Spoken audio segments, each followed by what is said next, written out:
Order. Welcome to this meeting of the Culture, Media and Sport Committee. My name is James Frith. I'm the understudy for Dame Caroline Dynage, so apologies that you've not got the Governoress, but she is elsewhere. It's an honour to be in the chair for this session today. And today we're pleased to welcome one of the country's leading television producers, Jane Featherstone, to give evidence to our inquiry on British film and high-end television. As co-founder of the independent production company Sister, Jane has been behind some of the biggest shows to hit our TV screens, from the widely acclaimed Chernobyl to the more recent Netflix hit Black Doves, which some of us enjoyed immensely over the holidays just gone. Some of you, James. Others are yet to enjoy it. We are grateful to you for being willing to come and discuss the outlook for high-end television production in the UK and the realities of life as an independent producer. So thank you for being here, Jane. Before we begin, do members wish to declare any interests, registration of interests? No? Good. Okay, thank you. Question one. My apologies. Question one. My apologies. How would you characterise the health of the high-end TV production sector in the UK today, Jane? I'm going to go into that. I just want to say thank you very much for having me. I do appreciate at the beginning of the year you all have a very full inbox, so I really, truly appreciate the interest in our sector, and I'm very grateful to be here representing producers, although not officially, but my peers, and we talk a lot. So first of all, thank you. I really appreciate your time. It's a multi-various picture, I guess, at the moment.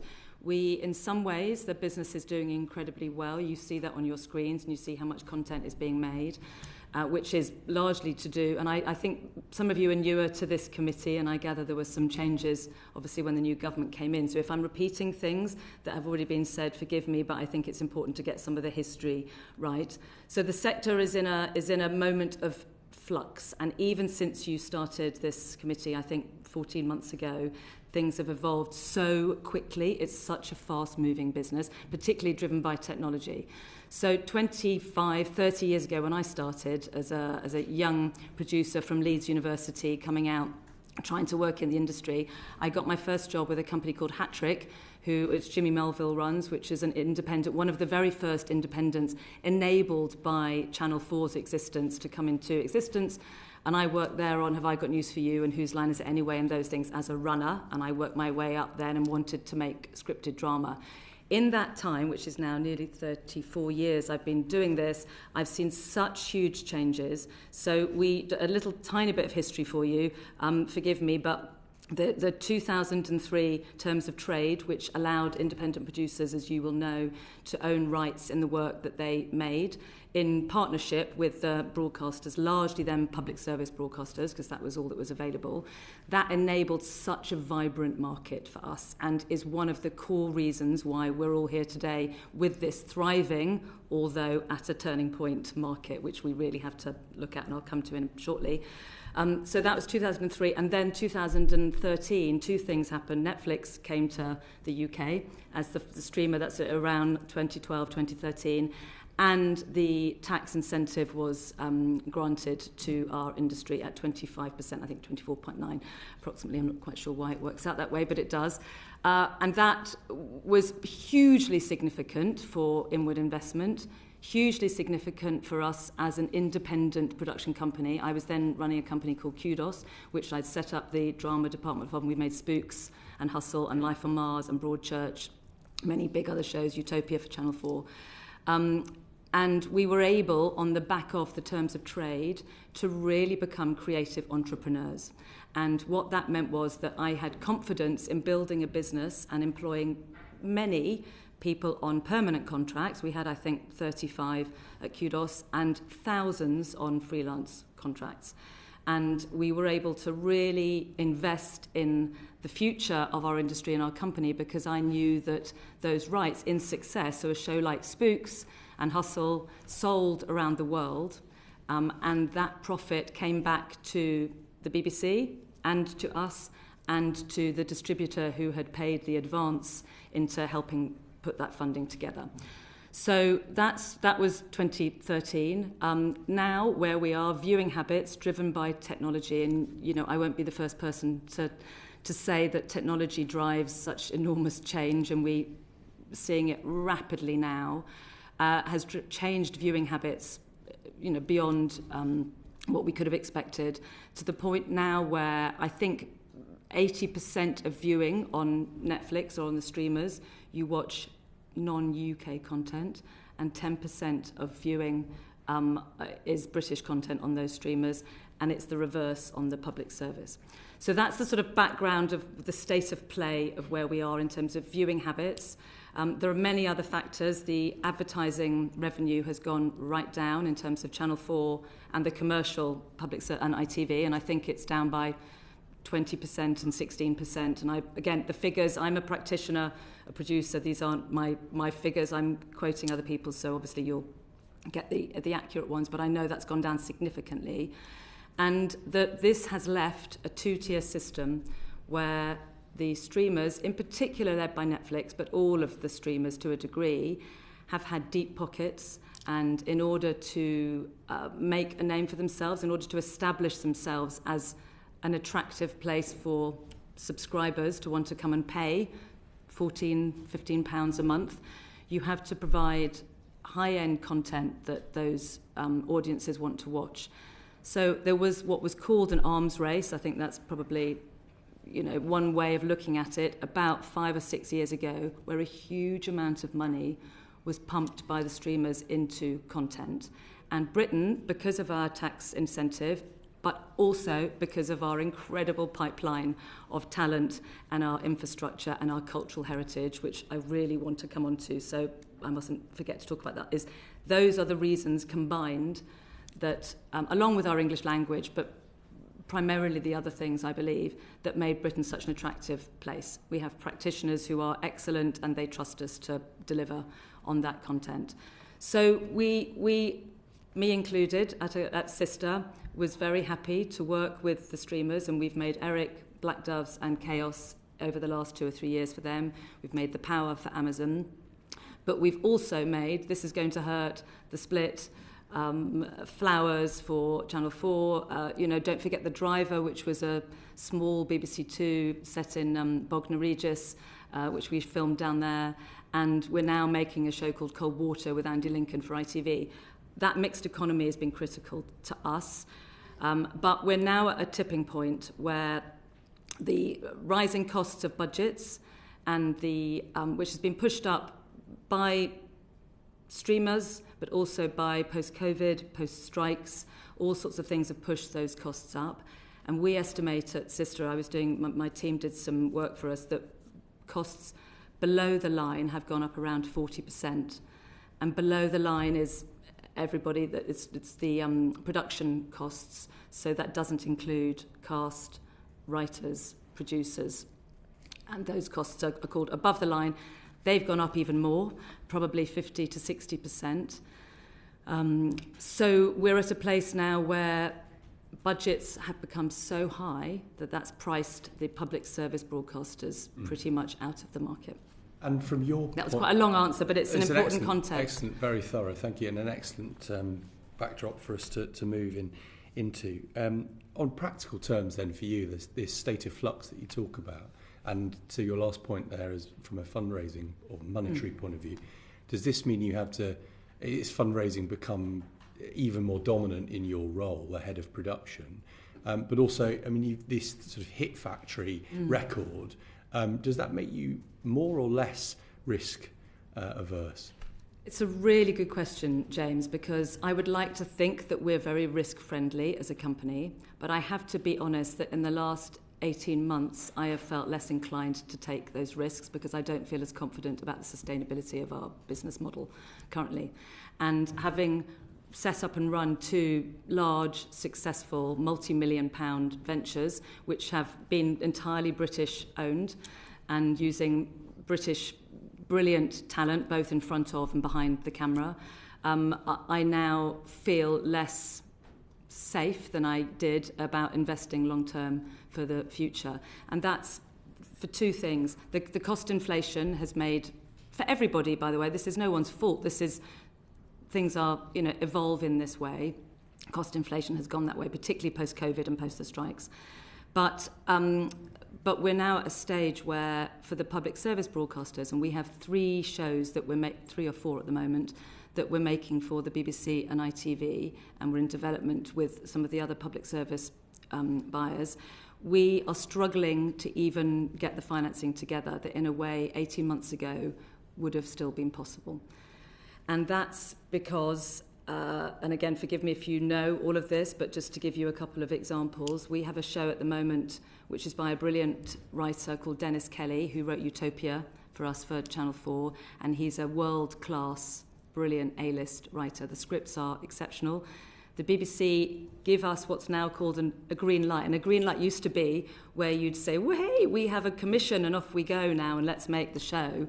And now we get a green light and we go, how are we going to fund it? Because a green light is not a green light. It's here's 30% of the budget, right, which is what traditionally now, given where budgets have got to, a public service broadcaster can only afford to put in 30 to 40% of the budget. And of course, each case is different, so that figure, they can choose what they put in, but there are strict limits on how much they can spend, which leaves us with a gap of 60% of the budget, which is more like indie film. And I know you've been hearing from a lot of practitioners in the independent film sector, and I do believe that we are now getting closer to that model at that lower cost end of the programming budgets. So something that's under £3 million an hour, which sounds like a lot of money, but as you know, productions employ 40 to 500 people, depending on the nature of the work involved. That is money that used to be found, the tax break, which thank goodness it's there, and I would love to come back to how we can make even better use of that incentive.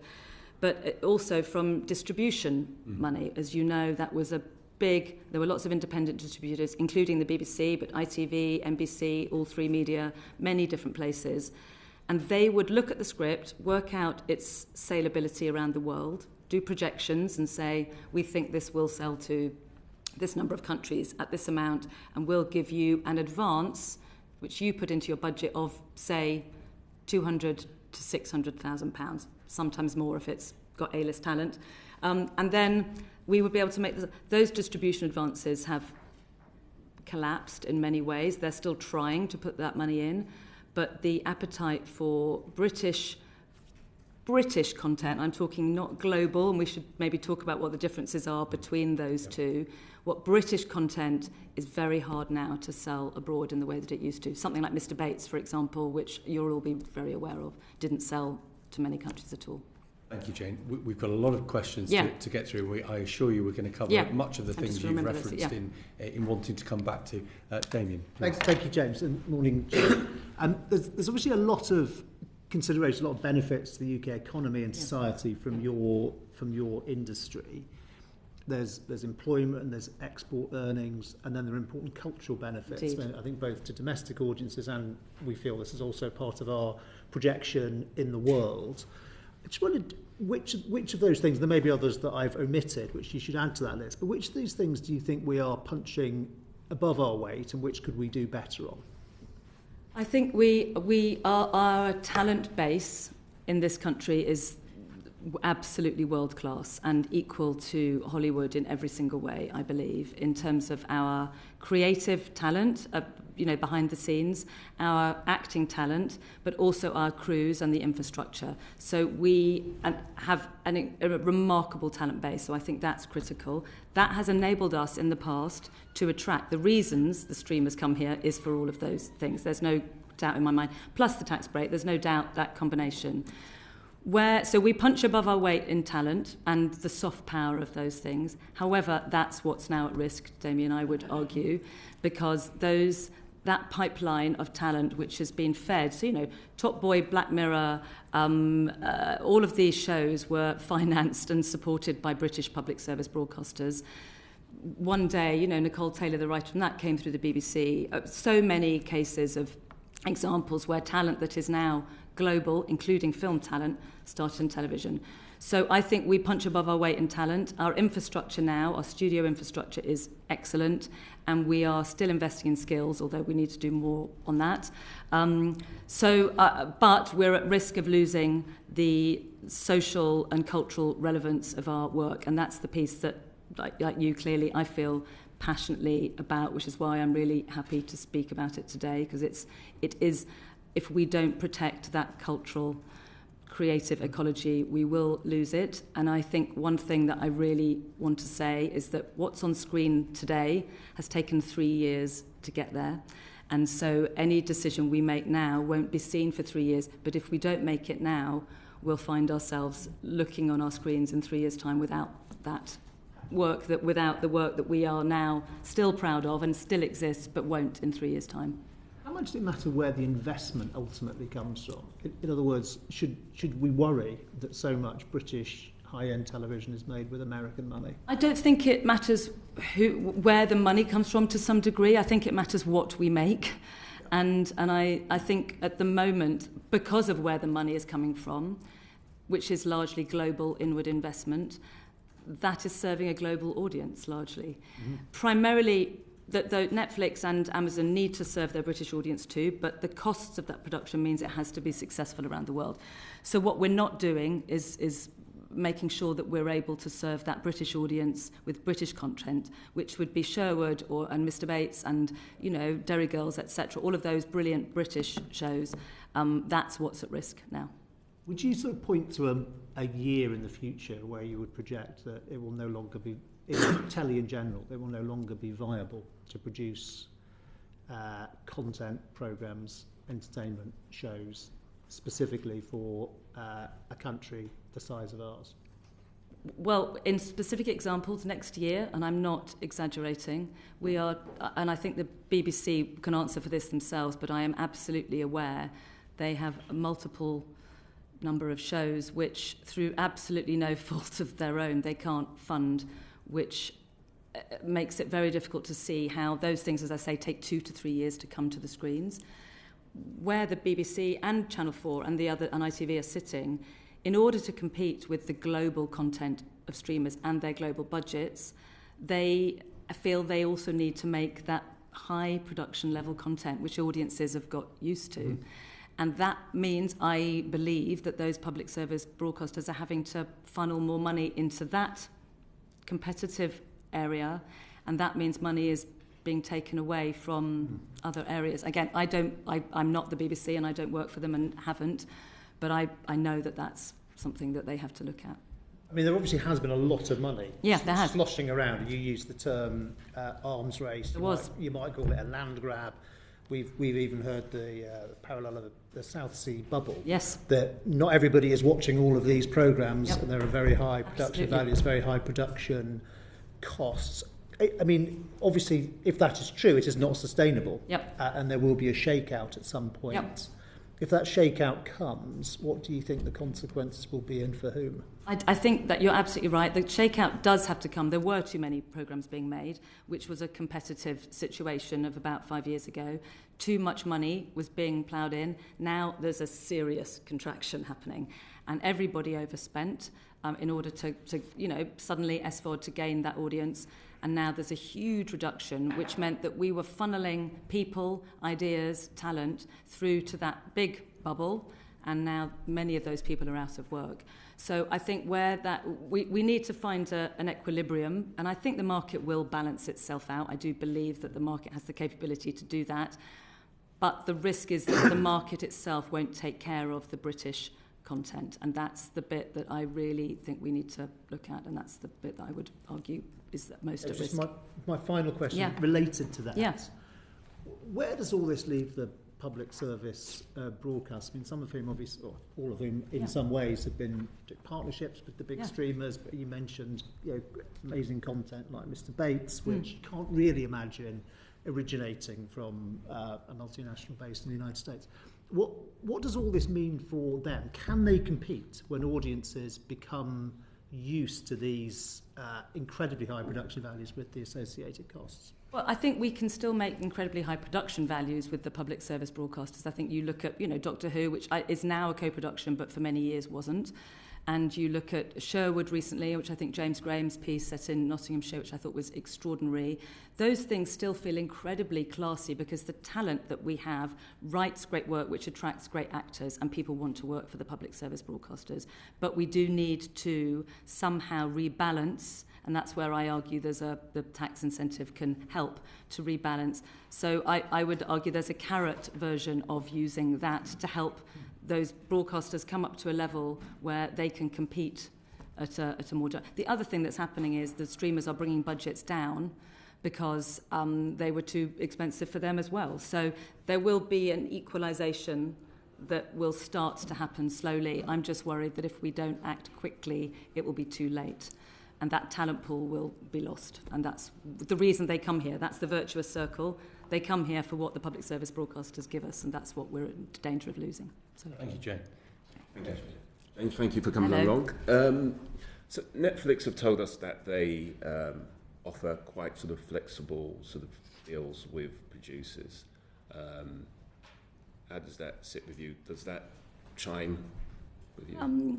I think it would be hard to argue they're fully flexible, if I'm honest. I think there has in the past been some negotiation around bits of rights around the edges, but the reality is for most of the streamers, their business model requires them to own pretty much all the rights. And what you have is the cost-plus model, which I'm sure you're all aware of, which is where we produce something. And I just want to add that Sister and other companies like Bad Wolf, I know Jane's been in, and Andy Harries, we are fully fledged production entities. We have full services, HR, PR, production, post-production, everything. So we provide the entire service from idea to delivery. So we are not one producer. We've got a large company. The deals that we can now establish with the streamers are largely based on one fee that you get, and in success there's not much of an uplift. So what makes it difficult for us is to build long-term sustainable businesses. We've effectively gone from being a manufacturing industry to a service industry in respect to the streamers. The terms of trade which give us rights still apply to the public service broadcasters. So the rights aren't as flexible as I think they might argue for us. Okay. And so if you sort of carried out a production that went particularly well for a streamer, is it scalable in terms of the reward and the benefits to yourself? We get there's a contractual percentage uplift on a second series, which is in recommission. You get that reward, which is a small percentage, and that's what you get in success. But, their argument, which I do understand, is that you are getting money up front before you know the show is a success on the first series. So that would be their argument. And in the past, it's been interesting. Those have been higher percentages of the total budget, those premiums. Those are now, for all the reasons we've talked about, costs have got too high, those percentages are coming down. And that's not that model isn't sustainable. I'm not talking about, I don't think it's necessarily appropriate to try and impose the terms of trade on the streamers, but I do think we can rebalance the market to enable there to be more competition elsewhere, so that it's a carrot incentive rather than a stick to beat them with, because they have brought in a lot of work here and they are committed to this country and to our talent. So I think it's in their interests, truly, to have a functioning system. I really believe they believe that, the streamers. They know how valuable the British ecosystem is and they don't want to see it fail. Okay. And so in a scenario of sort of like subsequent seasons, how do you feel as a producer? Do you feel sort of empowered in terms of approaching this, subsequent seasons? As personally, for me, having been doing this a long time, I feel as a producer for hire now rather than a creative entrepreneur. So that isn't I like building things. I like building companies that have value and growth, and I like using British talent to do that. And whilst a show like Black Doves, I'm incredibly proud of, we don't own that show, and that everybody gives over their rights in perpetuity to the streamers. But we wouldn't have been able to afford to make that show with anybody else, and Netflix enabled us to do that. So it's a complex relationship, and they're my buyer, and we make a lot of work with them. But I think we may come onto this. The market will take care of some of that. I believe there's more competition coming, precisely for the reasons we've talked about. Our industry is attractive. We have an incredible talent base. Other companies, Disney, Paramount, Apple, Amazon, are all going to be spending more money here for all the reasons that we've talked about, including the tax incentive. And I would hope that creates more of a competitive environment where all the streamers can start to see the value of working with your producers to build something sustainable for the long term. The less money we make each year, the less money I can invest in development and talent, which is actively how I'm currently feeling. Okay.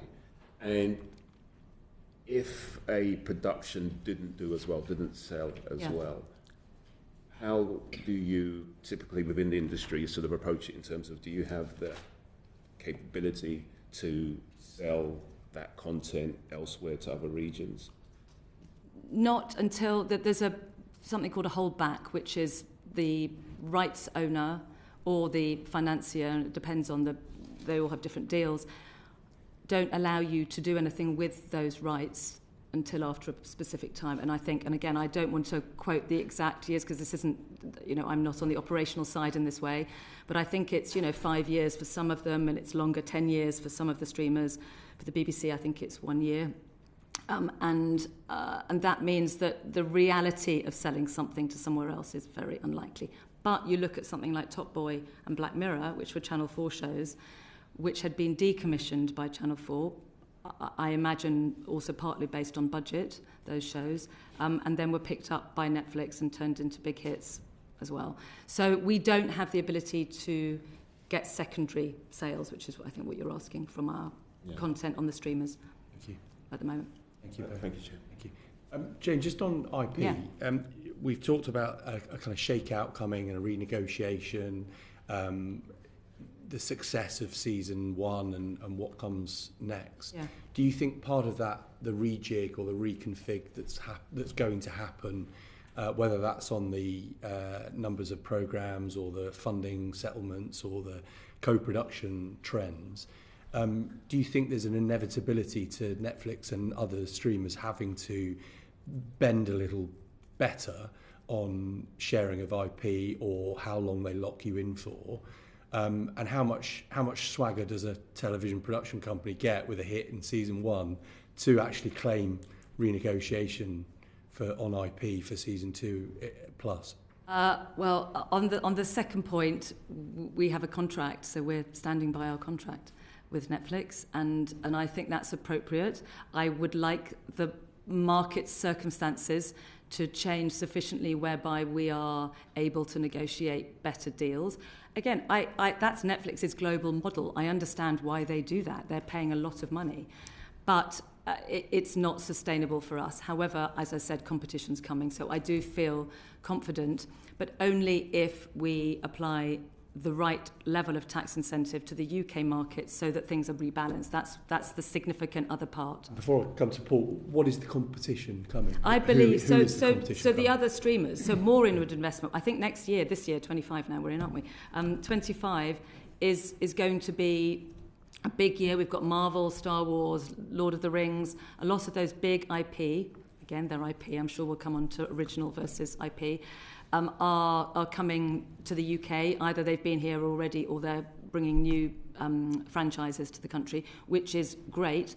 But I do also believe and know that the other streamers are going to be coming here. So, Disney and Amazon are serious about getting more of the market share of the audience in this country, and that means they'll have to invest to do that. That will, in theory, create a market where the streamers have to be more flexible with their rights. And also, it's in no one's interest, truly, I don't think, to have things sitting on a shelf for a long time. And Netflix, above all, they benefit from the secondary rights. You look at how, shows that are made elsewhere, Suits is a huge example, has been massively successful to drive subscription, but was made elsewhere, so that's a secondary buy for them.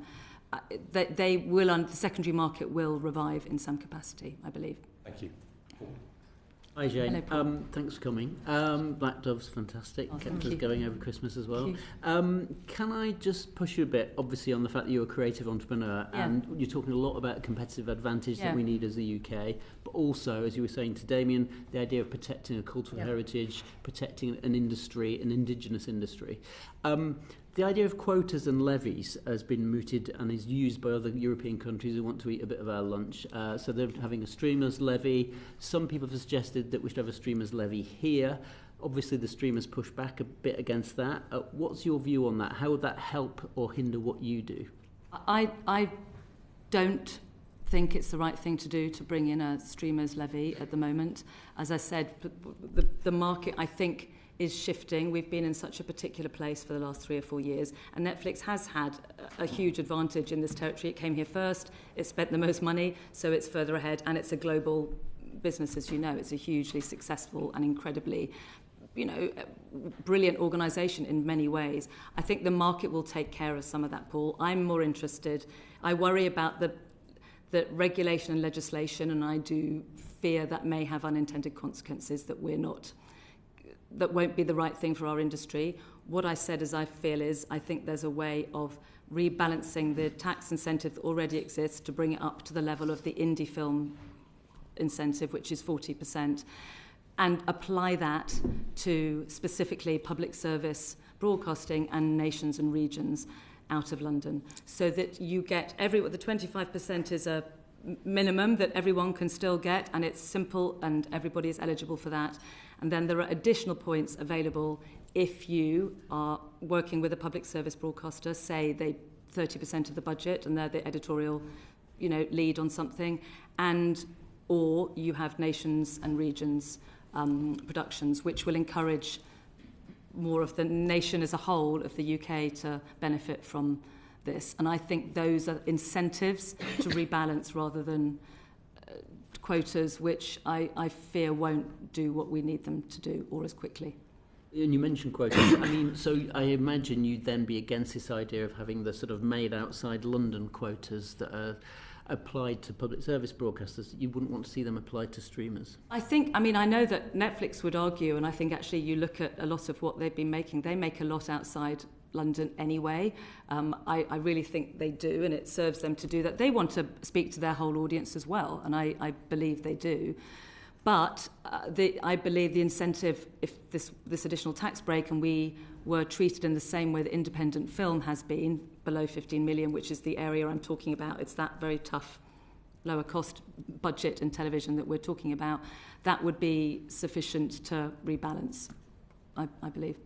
And you anticipated my next question, which is, so obviously you'd quite like to see the TV tax credit match the independent film tax credit. But can I ask you a little bit about how that might help all those companies that are working in the really low-cost area in Britain? Obviously, we talk about high-end TV, but a lot of the companies are making cheaper TV on very cut and shoestring budgets, which the Americans actually can't believe that we do these amazing company productions on those budgets. But yet we do, because we've got the great writing and acting and other talent. How would the tax credit change help those companies at that level? I think this committee was about high-end television and film ultimately, and I guess those things, Paul, aren't in the high-end television bracket, but I believe the regionality of the spend, you create clusters there. We've made something in Glasgow last year, we're shooting in Manchester and in Liverpool this year, and in Bristol as well, actually. And particularly those cities, and Cardiff, obviously Jane Trant has been here talking about Cardiff, those cities are incredibly valuable cultural clusters, and the more we are incentivised to shoot in those places, the more you can create an industry which is sustainable. I do also think the BBC and the other public services, I said, are allocating some of their production budget spend, which I think for the BBC has come down 155 million in the last 2 years, I think, over their origination spend. They're having to allocate more of that to compete in this 9 o'clock area. If they were able to access a higher tax break, that meant that they didn't have to steal from one side to pay the other, I think they would be able to, more money would be spent elsewhere in helping those businesses. the reality is there are too many, probably, indies that, over the years have grown up as part of the system, which is very difficult to sustain given the amount of commissioning that is available. And that's a very sad thing to say. And as you know, there have been some closures recently of indies, which is, difficult for the business. And finally, is there any other financial incentives the government could introduce to help independent companies like yours, other than changing the tax credit?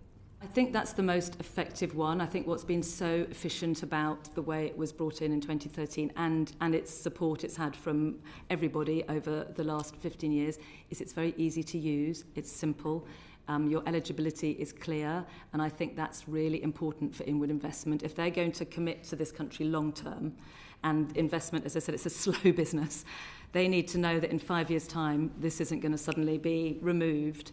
I think that commitment to the long term. But also, I really do think, they may not say this, but I know that those streamers run by British people in this country believe fundamentally in the value of that public service to their own pipeline. They know how valuable it is, and I believe would support any move to incentivise further success for them. Thank you, Paul. Zoe. Thank you, James. Good morning, Jane. It's been really great to hear from you. You mentioned a couple of times the fantastic talent we have here in the UK.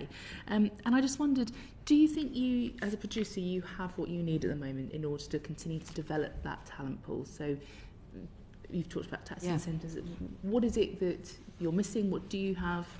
Walk us through it, please. I think the industry has done a very good job of sort of self-training. The public service broadcasters do a lot of training. I think the BBC puts in 1% of its origination budget goes into training, which is 20 million a year or 19.5 million a year, which is hugely valuable. The streamers also now contribute to training. There are two areas that I think we're really missing, which is leadership. I think we're good at entry, and we're quite good at mid-range freelance training. So whether that's, crew training, craft skills, makeup, camera, all of those areas, which are critical, by the way, as well. But in addition, we need to train leadership. And I don't think we are making sure that we are that mid-range of producers and directors and leaders. We have to do that. And that never seems to feature in any of the training, and I never quite understand why. And then the second thing is AI, which again I'm sure we'll come on to, but as I've been really thinking about coming here today and working out how the holes, the gaps that we need, there is no question, as you know, the old adage, it's not AI who will take your job, it's someone who knows how to use AI who will take your job.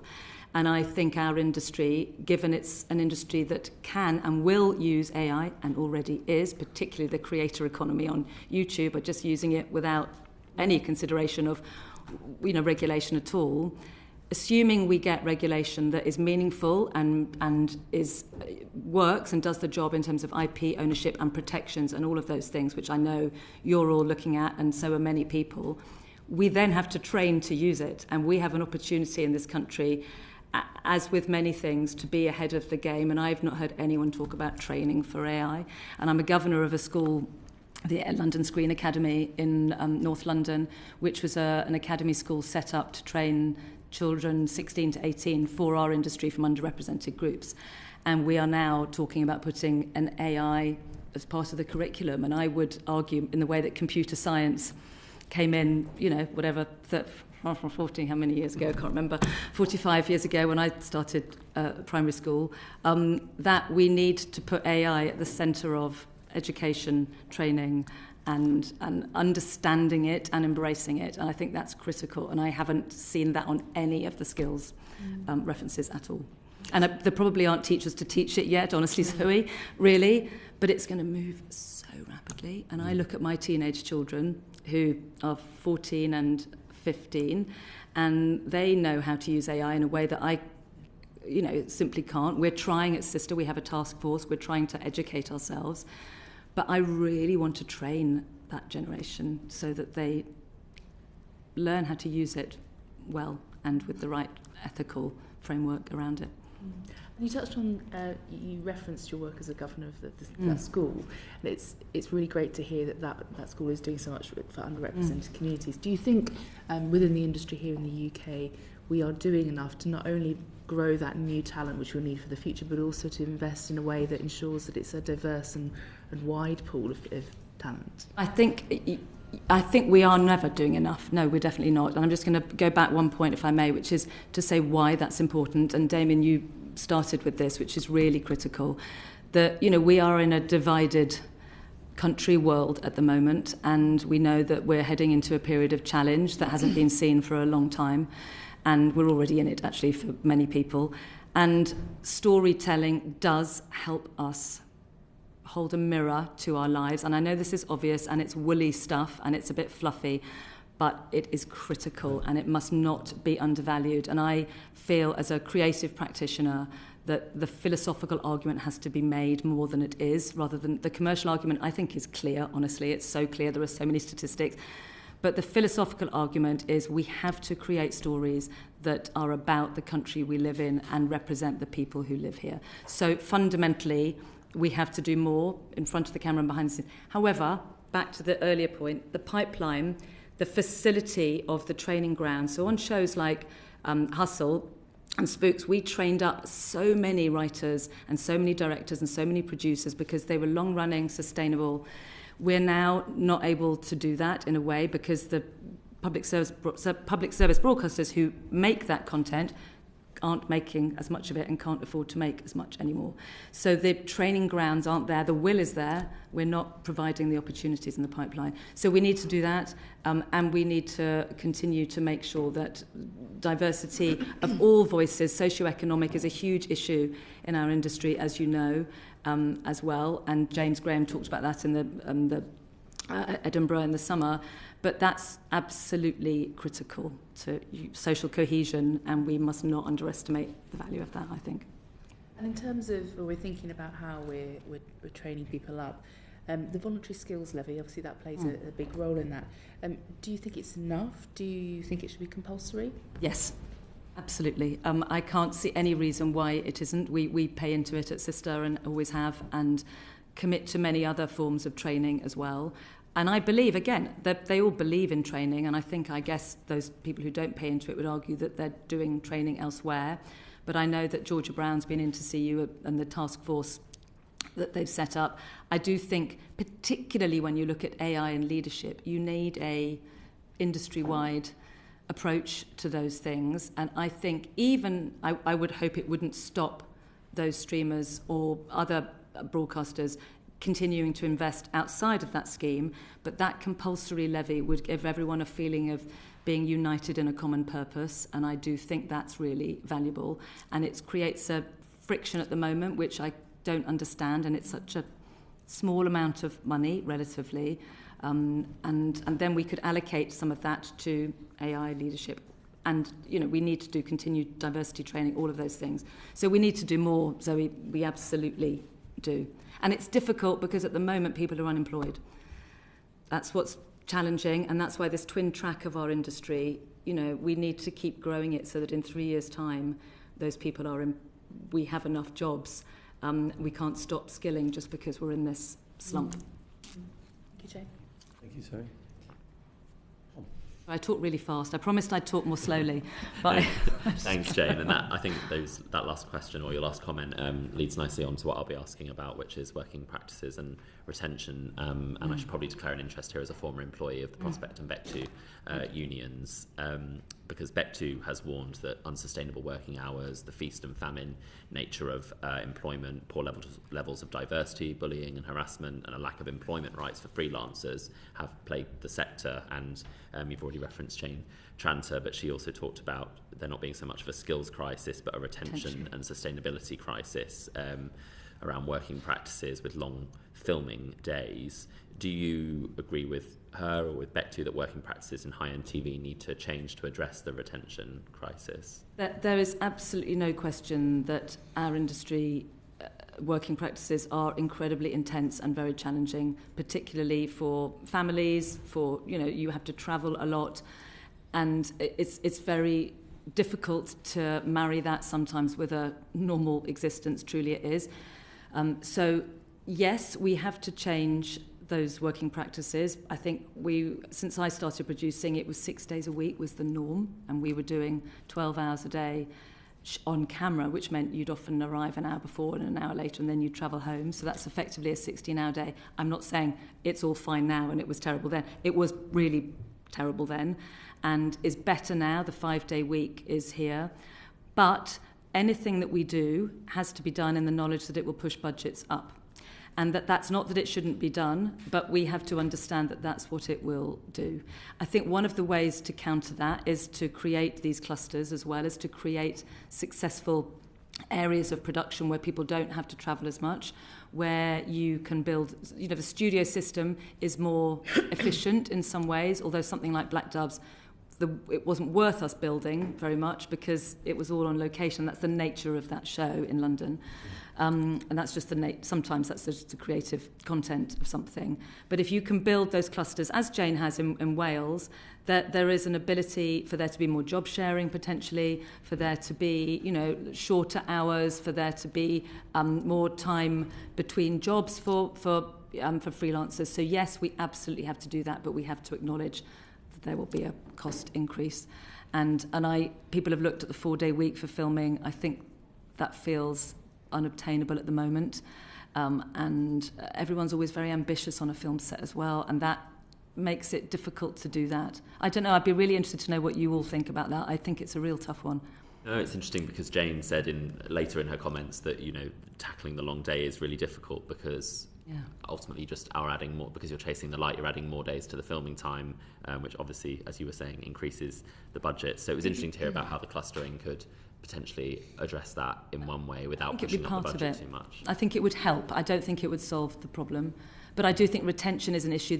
But we can deal with some of those issues and with other things. I think, more mental health training, more understanding of job sharing, which we've been trying to do on Cold Water, this show for ITV. We've been having job sharing in post-production, which we haven't done very much before and is really working and has been very effective. And I think we can allow for more of that. That's harder in the key creative roles. You can't change your cinematographer midway through a week. That's difficult. But I think we can be more resourceful about how we approach those things. And we are trying. But Becto at the moment, as you know, is struggling to get its freelancers work. And the banding is really problematic as well for that. The budget banding, as you know, Tom, is really challenging. Yeah, and I guess my colleague's already spoken a little bit about diversity. The Secretary of State has criticised the TV sector's workforce's lack of diversity. What do you think might make a meaningful difference, particularly how the sector might be able to address the precarity of employment and the ability for people from, say, working class backgrounds to build viable careers? I think we have to increase, to Zoe's point about training, I think we have to continue to increase the training opportunities at a junior level, but at the leadership level. We often have now lots of entrants coming in, and the LSA is a feeder to the industry, and there are many more schemes than there were 10 years ago. So people are putting a foot through the door, and then they're enjoying it, but they're not necessarily getting the step up. And it's the step from entrance, those further steps up the ladder. I think we need to have more mentoring. I really think that makes a huge difference in terms of industry professionals and practitioners taking on more mentoring of people coming in through those training schemes that can really help. And I think we have to continue to make sure that the training on sets, we bring people in short-term contracts, that we can provide some more permanent employment. And again, as an independent production company, we employ 45 people permanently, but many others on very, longer contracts. The more sustainable my business feels, the more I can employ people in a permanent basis. And that was Jane's point as well at Bad Wolf. If you feel you have a sustainable business, you're going to employ more people on permanent jobs as well. But we need people in senior positions that are the gatekeepers who are from those backgrounds who can start to make those choices. And that's why the leadership piece is critical. I suppose that permanent contract point is really important for, say, someone who's young and looking to start in the industry but doesn't have financial backing. Would you say that your company and Jane's perhaps are outliers in the size and the number of people you're able to offer permanent contracts, or not? Yes, I think we are, actually. And I know when I started, and my mum was a nurse and my dad was an engineer, I had no connections. I'm from Croydon. Tasha. I grew up in Croydon, and I had no connection to the business whatsoever, but got in as various places, but as a runner with Hat-Trick, and worked my way up through that. I think we have to... I'm sorry, I've lost my track with the question. I guess it was around... the availability of permanent contracts. Permanent and whether you guys are an outlier.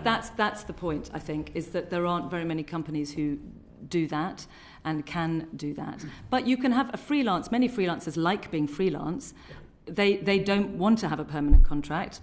They like being freelance, but they want the conditions and their working environment to be one where they feel safe to come to work, happy to come to work, well paid, well treated, and respected. So I think we have to do, but I do think things like the job sharing and the mentoring and leadership training can really help change the look of the industry. And I think the socio-economic is a huge issue. Thank you. With the earlier trailed Croydon connection. Croydon, Natasha. Well, thank you very much for coming in today. And I forgot to declare that I used to work at Channel 4 and my husband still works there. And we were just talking about things around tech earlier, around AI and around the way that's changing the industry and shaping the work that you do and other professionals are doing. And you mentioned you have a task force in your organisation. I was just a bit interested in sort of what kind of work are you doing and what are you looking into there? Possibly behind the curve, realised about 9 months ago that we really need to get on top of this. So I wouldn't say that we are necessarily the industry leaders in understanding AI, but we have realised in our business, we've been using it for a long time and haven't called it AI, which is VFX and CG. That is effectively a version of AI. So we've used it. Chernobyl had thousands and thousands of VFX shots in it, which was DNEG, a brilliant British company, and did their VFX for that. So we realised we needed to understand it. So we've been bringing in people to talk to us, so experts to talk to us. We're trying out various tools within the company about how we might use it safely, what it means. Presentations we use it for internally. We've never used it for anything editorial, and I would want to understand what the regulatory framework was around protecting all of us included at the moment. And you heard, I'm sure, on the radio this morning, the BBC News app has been mistreated by the AI News, Apple AI News app. And I would think we basically have to understand. So our task force is trying to bring in people to talk to us, trying to work out how we as a company might use it in an effective, fair and correct way. And one of the things is we have a development budget, which again, as a production entity, I have the means to be able to fund development ourselves currently. We're talking about allocating a portion of that to an AI project, to understand it, to experiment for ourselves, really, to understand what that means. So we're learning, Natasha, and I do not have all the answers, but we need to embrace it. I know, as I said, the creator economy on YouTube, it's used, it's just everywhere, and you don't know what is and what isn't. And I absolutely want to understand when I'm being shown something. We were looking at the whales yesterday off the coast of Sussex. I don't know if you saw, there were some humpback whales swimming along the coast of Sussex, and my partner said, "There's whales in Sussex," and I said, "It's AI," and it wasn't. But that showed just the way I was already not quite trusting what I was seeing. So last month we had a session with the industry around AI, and there was a very strong sense that the industry is calling out for regulation. Yeah, please help. Or some sort of guidance and framework. And there was a discussion around having a similar scheme to the Albert certificate but for AI. Yeah. Would you welcome that? Yes, absolutely. So we're part of the Albert scheme. We try and apply that to all our productions, and I think we're one of the very first companies to do that, and I'm really proud of our team and sister who do that.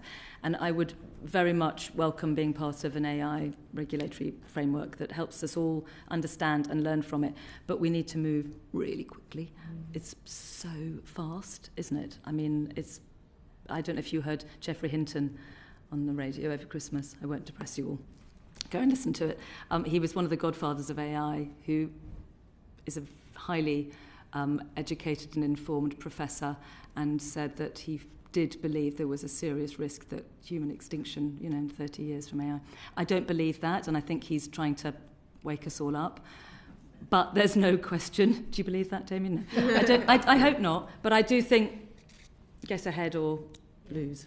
There are, I mean, I think as well, there was the discussion around opportunities to do things like, speed up post-production with the evidence. Yeah, absolutely. Post-production, but also I think back to that point around training, that thing about you just said get ahead or get behind. I think for children like I know growing up in Croydon, it would be good to see the industry trying again to bring in that training to places like that, because it will create that kind of divide again. I mean, I would say, it all starts at school, honestly, and everything does, and also our cultural heritage starts in our schools, as you all know, and I know there is such wide support for the arts and educations in our schools, which is, by the way, the reason our pipeline works, and I think that is worth saying. And the other thing is theatre, which I just want to remind myself that that's critical.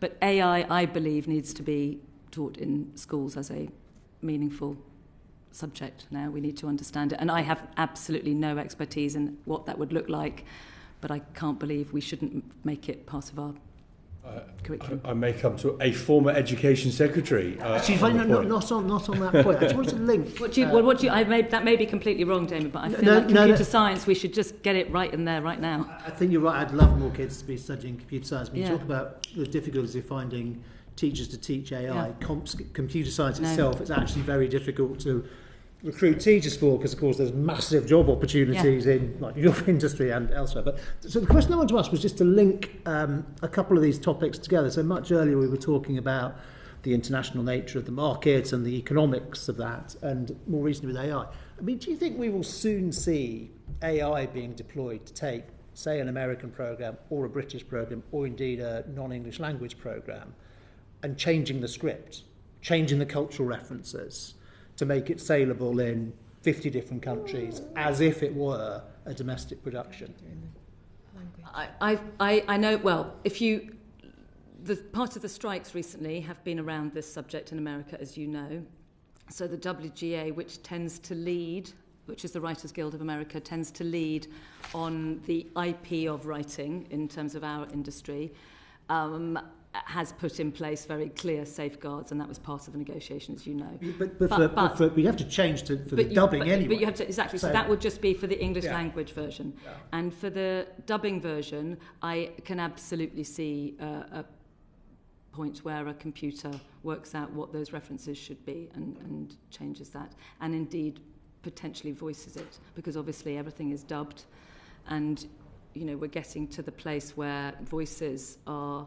If you're not, when an actor commits to a contract, they know that their voice will be dubbed in a foreign language, and that's part of their contractual requirements.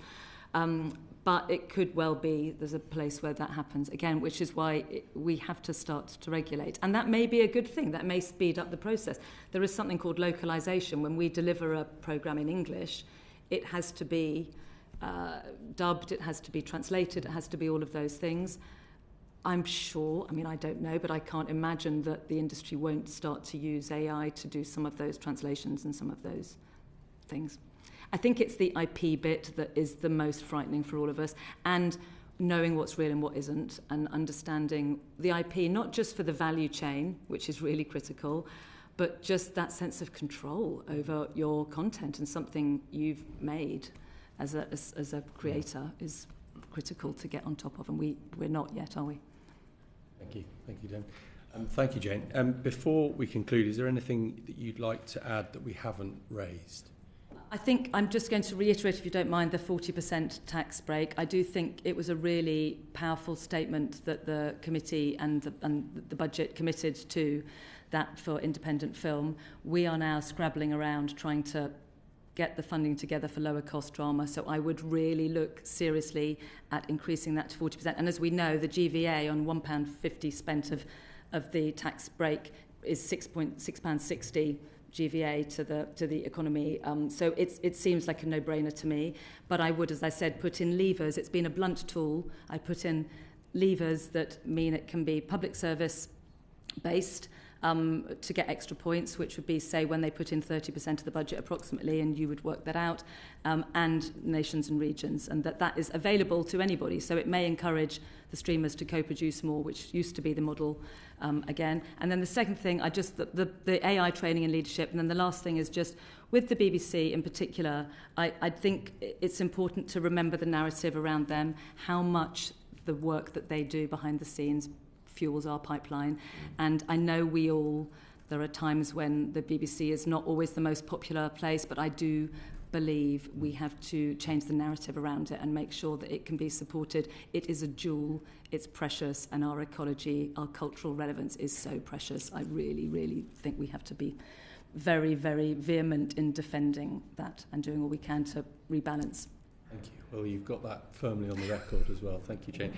I'd like to thank you and on behalf of the committee for being so open and comprehensive in your assessment of the challenges facing domestic high-end television production. It's an important, essential part of our screen industries, and we'll be sure to reflect that and everything that we have heard throughout the remaining stages of our inquiry. Thank you ever so much for being with us today. Thank you to the team.